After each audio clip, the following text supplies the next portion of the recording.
और भोपाल से एक और बड़ी खबर आप तक पहुंचा दे। सौरभ शर्मा के मामले में एक और नया खुलासा हुआ। सौरभ शर्मा के घर से करोड़ों रुपए और दस्तावेज मिले हैं। अधिकारियों और नेताओं की मिली भगत का खुलासा हुआ। परिवहन विभाग के अधिकारियों की मुश्किलें बढ़ सकती है। करीब 50 से ज्यादा अधिकारियों की मिली भगत की जानकारी मिल रही है। तो सूत्रों के हवाले से बड़ी खबर आ रही है। एक नहीं, दो नहीं, बल्कि 50 से ज्यादा अधिकारियों के मिली भगत की जानकारी।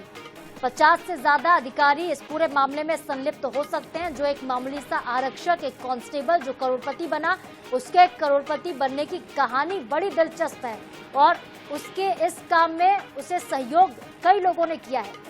एक दो नहीं, बल्कि इसमें 50 से ज्यादा अधिकारियों के मिलीभगत की जानकारी मिल रही है। पूरा का पूरा परिवहन विभाग इस वक्त जो है वो संदेह के घेरे में है। सौरभ शर्मा के केस में एक और सबसे बड़ा खुलासा, जो उसके घर से 1 करोड़ रुपए मिले हैं, जो कैश मिला, जो सोना मिला उसकी कार से, इसमें सब कुछ में कुछ अधिकारी संलिप्त हो सकते हैं। सब मामलों में परिवहन विभाग की मुश्किलें अब बढ़ सकती हैं। 50 से ज्यादा अधिकारी संदेह के घेरे में।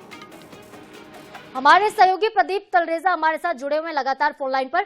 प्रदीप, एक और बड़ा खुलासा, कहा तो पहले भी जा रहा था कि ये अकेले सौरभ शर्मा या फिर उसके दोस्त का काम नहीं हो सकता, इसके पीछे कई लोगों का हाथ होगा, लेकिन 50 से ज्यादा लोगों का हाथ इसके पीछे हो सकता है, ऐसे सूत्र कह रहे हैं। लेकिन निश्चित तौर पर जिस प्रकार से राजधानी भोपाल के पूर्व आरटीओ आरक्षक सौरभ शर्मा के घर पर लोकायुक्त की छापेमार कार्रवाई, उसमें कई चीजें देखिए निकलकर सामने आई थी। लेकिन देखिए अब ईडी ने इस पर कार्रवाई शुरू कर दी है। ईडी भी तमाम एंगलों को लेकर के जांच कर रही है।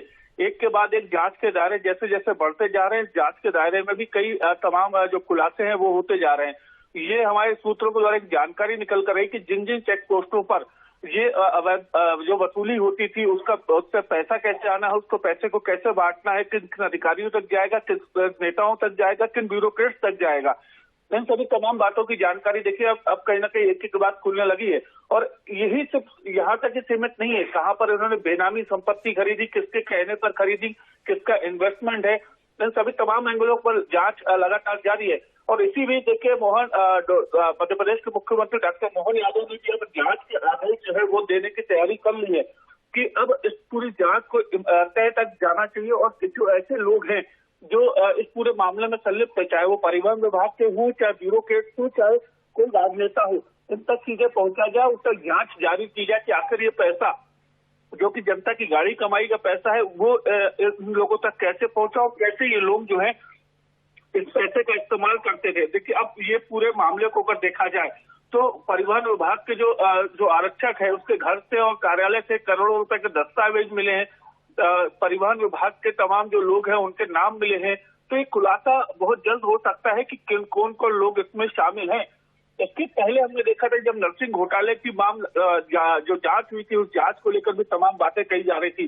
तब उसी की तर्ज पर जो है कहीं ना कहीं नरसिंह घोटाले की तर्ज पर ही जो है अब इस पूरे मामले की जांच करने की बात जो है वो भी निकलकर सामने आ रही है। जी बिल्कुल प्रदीप, एक तरफ तो ये अधिकारी नेता जो संदेह के घेरे में है, दूसरी तरफ जो एजेंसियां कार्रवाई कर रही हैं उन पर भी सवाल खड़े हो रहे हैं। हमारे साथ आप प्रदीप बने रहिएगा, एक और खबर पर आपसे हम अपडेट लेंगे।